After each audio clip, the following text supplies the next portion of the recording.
Well, we've all been there, feeling like a lazy guitar player, wasting time, doing nothing new with the instrument, probably feeling bored, not getting anything done, and not really pushing ourselves to the next level. So on this episode of the Guitar Blog Insider, we're going to look at a few ways to expand our guitar skills and our overall ability.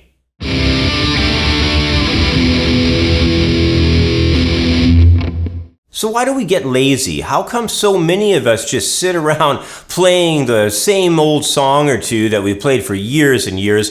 It's kind of a waste of time, but we still do it. Shouldn't we instead be constantly driving ourselves to be in the process of researching new songs, learning new techniques, and learning new musical concepts? That would be a lot more beneficial, wouldn't it? But instead, we so often just choose to kind of get lazy with how we're approaching the instrument. So, having a unique guitar style, if you think about it this way, and having our own signature sound to keep all the people in the audience interested, it's going to take a lot of work. It's not a real commonplace thing in the music world. A lot of guitar players out there sound the same, and the unique sounding guitar players have devoted hours to honing their craft. So what we're going to do here is explore a collection of unique traits that, if pursued, should be able to push any guitar player past the point of boring and hopefully into some new areas of creativity.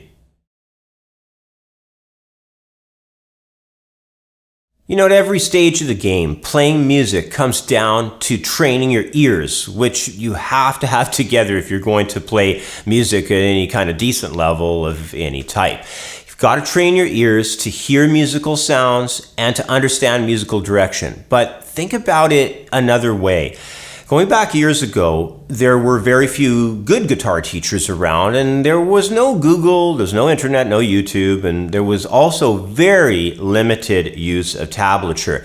I started playing guitar in the late 1970s, and I never saw a tab for quite a number of years until I was picking up more of the guitar player magazines and so on, and they were putting slowly more and more tab into the magazines. And on top of that, I've taught guitar now for 2 decades or more, and I've noticed over all that time the reliance that students have had increasingly with tablature. And in a way, tablature, I found, is actually more of a hindrance to your ear's development because it teaches players to do something exactly the same as the recording, and the player comes to rely on the tab almost as a crutch, and their ears are never fully trained to what they could be hearing. So I'm imploring players to listen to music and to work hard at lifting off guitar parts from recordings. Try and do a lot of work in your week on picking up tunes with no tab.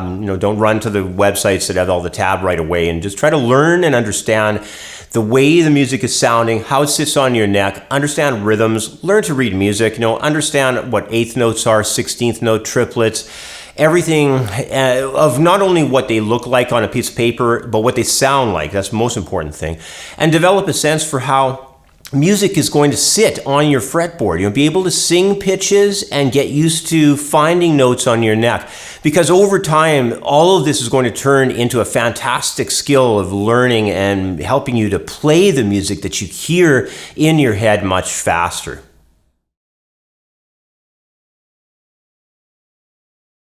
It's pretty easy to give up before you even start. And I noticed this with a lot of students that I teach, if I'm doing clinics or workshops.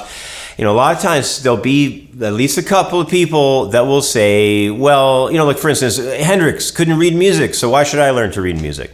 And I hear this kind of stuff all the time. I call it giving up before you even get started. I'll even have students say that, this player or that guitarist couldn't do such and such a thing, so why should I bother learning that?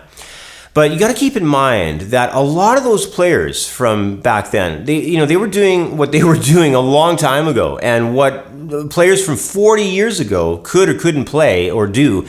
Generally, it has very little bearing on what's going on today. See, the skills of players from decades past, they tend to, reflect quite a little on what's actually going on right now. We're living in this time, 2016. Standards have become way higher, and even generally decent players in a local music scene are ridiculously better educated and skilled today as compared to players of the past.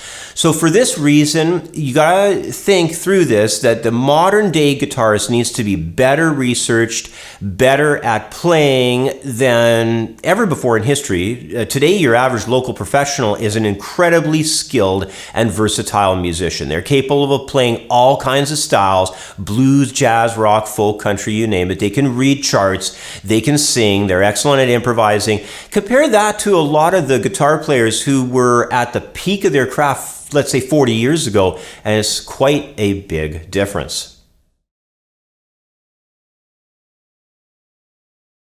So just before we wrap up, I want to get into some discussion on attitude, just general attitude. And I want to start off by asking a question. When you watch someone doing something that looks complicated on guitar, what goes through your mind? Do you get excited, or are you maybe angry, or are you jealous or envious? Do you think that it's one of those things that somebody invented or developed as a new technique that you're never going to be able to do?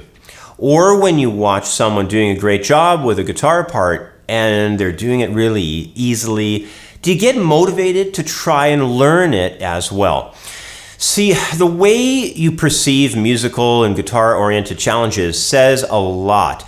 And if the initial reaction is one where you get immediately dismissive, saying something like, I don't care about playing like that, I'll never bother learning guitar that way. Or if you come up with an instant reason for not learning a skill that just shuts down the whole thing.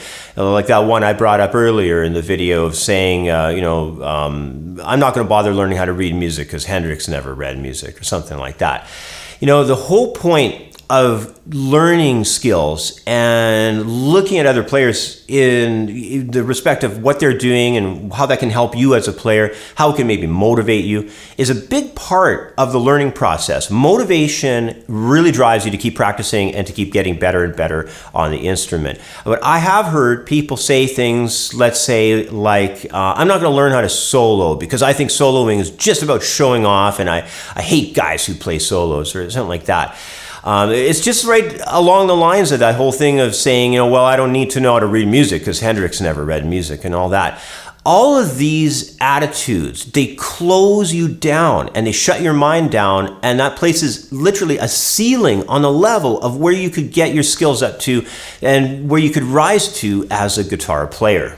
So try and be open-minded. Instead of shutting down and putting up a wall, try doing some study on an area you need to improve upon, especially if it's an area that every other guitar player in your local scene is capable of.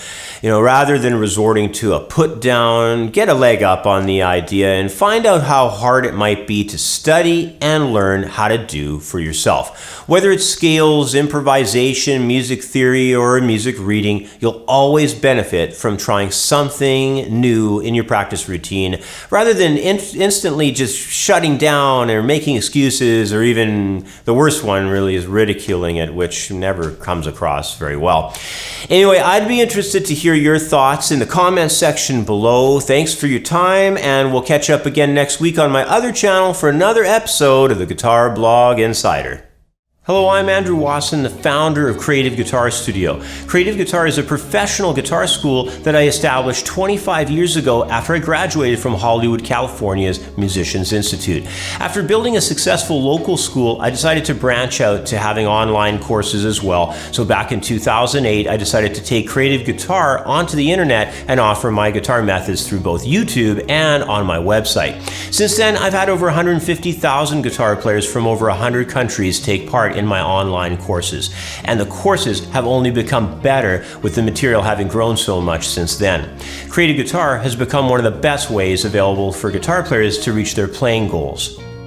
So click on the Join Now button below and sign up for your free membership. That free membership will allow you to view all the free members area videos, download certain handouts, watch samples of each course, and also purchase individual products. From there, you can take things a step further by signing up for a basic or premium membership package for as little as $14.95 a month. So click on the Join Now button and start taking advantage of everything the website has to offer.